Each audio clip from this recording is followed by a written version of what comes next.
Halo semuanya, selamat datang kembali di channel kita Gen Z Plus. Kali ini Mimin akan membahas buku Simply Brilliant karya Bernhard Schroeder. Bernhard Schroeder mengawali karirnya dalam bidang branding dan pemasaran. Ia telah bekerja dengan ratusan perusahaan startup di San Diego dan menjadi penasihat strategis bagi beberapa perusahaan. Selain itu, ia juga mengajar di College of Business Administration San Diego State University. Selama ini kita seringkali mendengar bahwa kreativitas adalah bawaan dari lahir. Kreativitas adalah bakat bawaan yang sudah ada dalam diri sejumlah orang yang ditakdirkan untuk memilikinya. Persepsi ini merupakan persepsi yang salah, karena sejatinya setiap orang itu berjiwa kreatif. Selain itu, kreativitas juga dapat ditumbuhkan dan dikembangkan. Nah sobat, dalam buku ini Anda akan mempelajari cara menumbuhkan dan mengembangkan kreativitas yang Anda miliki untuk mencapai berbagai inovasi dalam karir dan pekerjaan Anda. Hal-hal menarik yang akan Anda pelajari antara lain adalah seberapa pentingkah kreativitas di zaman ini? Bagaimana cara menumbuhkan kreativitas? Bagaimana cara menciptakan ruang kerja yang mendorong lahirnya kreativitas? Seberapa efektifkah memberikan waktu kerja yang fleksibel bagi karyawan? Dan bagaimana cara mengubah masalah yang Anda hadapi menjadi sebuah inovasi? Nah sobat, Gen Z Plus sudah merangkum menjadi 5 hal penting pada buku ini. Kreativitas tanpa batas sangat dibutuhkan di zaman ini. Sulit bagi seseorang untuk menjadi kreativitas jika ia berpikir bahwa dialah yang paling memahami persoalan. Ia tidak mau mengembangkan pola pikirnya, tidak memiliki kemauan untuk mempelajari hal-hal baru, dan selalu menjadikan dirinya sebagai tokoh utama setiap kali menyelesaikan persoalan. Seseorang yang pikirannya terus berkembang akan terbiasa untuk selalu melakukan inovasi dalam hidupnya. Inovasi bukanlah sebuah proses yang dapat diprediksi hasilnya. Seseorang mampu berinovasi saat ia terbiasa menyelesaikan persoalan dan permasalahan yang ada. Dalam dunia kreatif, setiap orang harus memiliki kemauan untuk terus belajar dan mengembangkan diri, untuk terus membaca situasi dan menemukan permasalahan serta mencari solusinya. Apple bukanlah produsen telepon genggam yang pertama, namun ia mampu membaca permasalahan yang ada dari produk yang sudah ada. Ia pun mampu memberikan solusi melalui produknya sendiri. Itulah yang disebut dengan inovasi. Saat ini kita hidup dalam dunia yang begitu dinamis. Ada begitu banyak perubahan dan perkembangan yang terus terjadi dalam waktu yang sangat cepat. Menjadi kreatif bukanlah sebuah pilihan melainkan sesuatu yang harus dilakukan. Mulailah belajar dan penuhilah rasa ingin tahu Anda. Maka Anda akan menemukan betapa kreatifnya diri Anda. Kreativitas dapat ditumbuhkan dan dikembangkan. Kita mungkin pernah mendengar bahwa kemampuan kreatif seseorang berhubungan dengan warisan genetis dari orang tuanya. Pendapat ini sama sekali tidak terbukti. Sebuah penelitian yang diterbitkan di Harvard Business Review mengungkapkan bahwa hanya 20% saja kreativitas yang diwariskan, sedangkan 80% sisanya dipelajari. Kreativitas dan inovasi akan muncul dari orang-orang yang memiliki keyakinan dalam diri dan memiliki energi yang cukup untuk bekerja lebih keras. Sejumlah orang yang juga percaya bahwa sebuah proses bisa disebut kreatif jika ide yang ia miliki adalah ide baru dan orisinil. Padahal sejarah telah membuktikan bahwa sebuah ide baru pada prinsipnya adalah penggabungan dari ide-ide lama yang telah ada sebelumnya. Sebuah ide tidak harus selalu orisinil untuk dapat disebut kreatif. Pendapat populer lain mengatakan bahwa kreativitas juga berkaitan dengan sumber daya yang dimiliki seseorang. Pendapat ini jelas keliru karena sejumlah penelitian justru menemukan bahwa kreativitas seringkali muncul karena adanya masalah.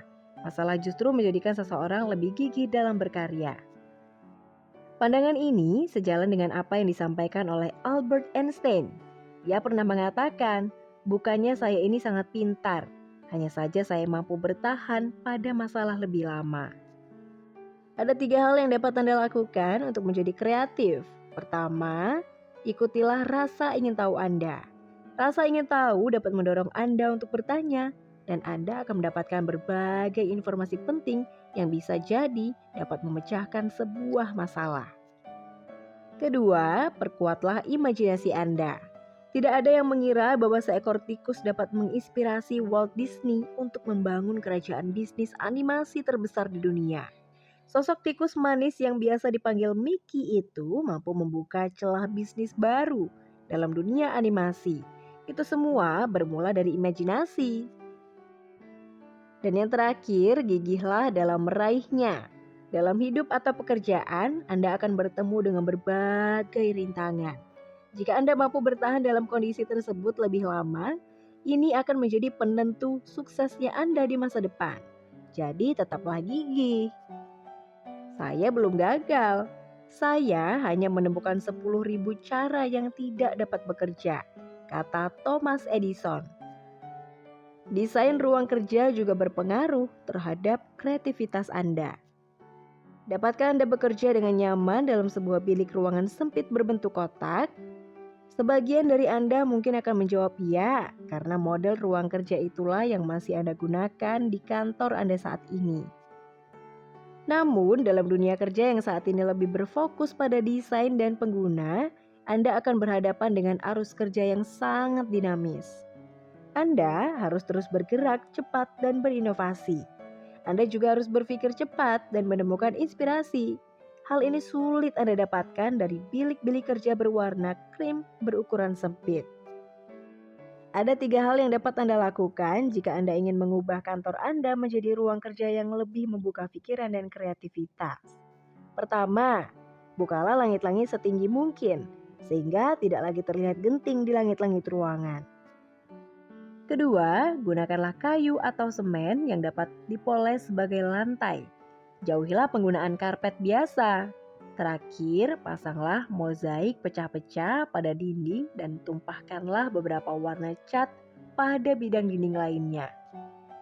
Namun, lebih dari sekedar tempat kerja kreatif, sebuah kantor juga harus membuka jalan bagi pertemuan berbagai ahli dari bidang dan divisi yang berbeda. Hal ini sangat dibutuhkan karena interaksi lintas divisi ini dapat menciptakan solusi dari berbagai permasalahan melalui berbagai perspektif. Dunia psikologi memiliki teori tentang relasi kedekatan dalam pertemanan. Para pakar sepakat bahwa kedekatan dalam pertemanan dipengaruhi oleh nilai dan keyakinan yang diperoleh seseorang sejak kecil. Nilai itu yang akan menjadi landasan sikap mereka dalam berteman di kemudian hari. Mereka berasumsi bahwa nilai dan keyakinan yang sama tidaklah menjadi penentu kedekatan sebuah pertemanan. Sebaliknya, kedekatan pertemanan terbangun lewat intensitas dan jarak interaksi. Seseorang yang lebih sering bertemu dengan jarak dekat akan lebih mudah membangun kedekatan dalam pertemanan. Berdasarkan teori ini, Google, Pixar, dan Facebook membangun sebuah kantor yang tidak hanya menstimulus kreativitas karyawannya, namun juga menjembatani interaksi sering mungkin antara karyawan dari berbagai lini dan pimpinan perusahaan. Pixar mendesain ulang kantornya dengan sangat baik. Pada awalnya, Pixar menempatkan karyawan IT pada sebuah gedung. Para animator ditempatkan di bangunan lainnya, dan para editor di bangunan yang berbeda.